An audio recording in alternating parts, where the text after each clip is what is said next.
एक ऐसे प्रश्नों के जवाब लेने के लिए जो कि यक्ष ने युधिष्ठिर को पूछे थे।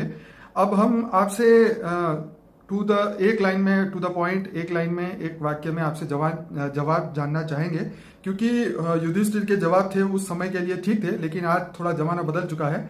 तो आज हम वही प्रश्नों के आपके समक्ष लाएंगे और शॉर्टकट में उसी प्रश्नों के जवाब हम लाएंगे, जैसे इसको रैपिड आंसर जैसे होता है इस तरीके से हम आपसे सवालात करेंगे। करीबन मेरे पास 36 क्वेश्चन है और बहुत अच्छे हैं, और सभी लोग ये सभी क्वेश्चन के जवाब जरूर सुनिए, क्योंकि ये प्रश्नों के जवाब आपके पास होंगे, लेकिन समय के हिसाब से जो बापूजी ने बताया है वो बहुत डिफरेंट है। तो बापूजी शुरू करते हैं। पहला क्वेश्चन, मैं कौन हूँ?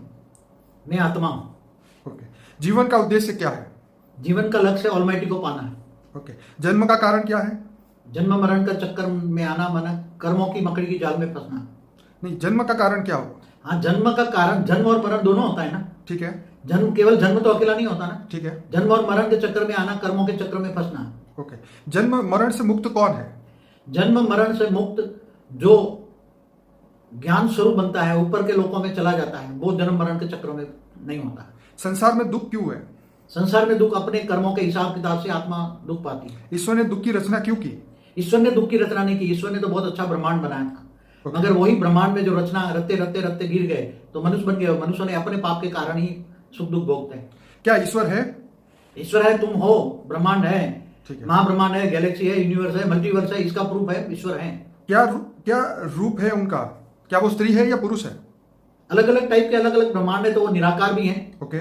जैसे निराकार, महानिराकार, ऐसे निराकार है, उसको पाना बहुत मुश्किल है, समझना बहुत मुश्किल है। ईश्वर का स्वरूप क्या है? वही स्वरूप निराकार है, ओरिजिनल, जो परब्रह्म परमेश्वर कहते हैं। ईश्वर करता क्या है? ईश्वर पूरे ब्रह्मांड पर नजर रखता है और समय आने पर ब्रह्मा द्वारा सर्जन, विष्णु द्वारा पालना और शंकर द्वारा विनाश करवाता है। ईश्वर की रचना किसने की?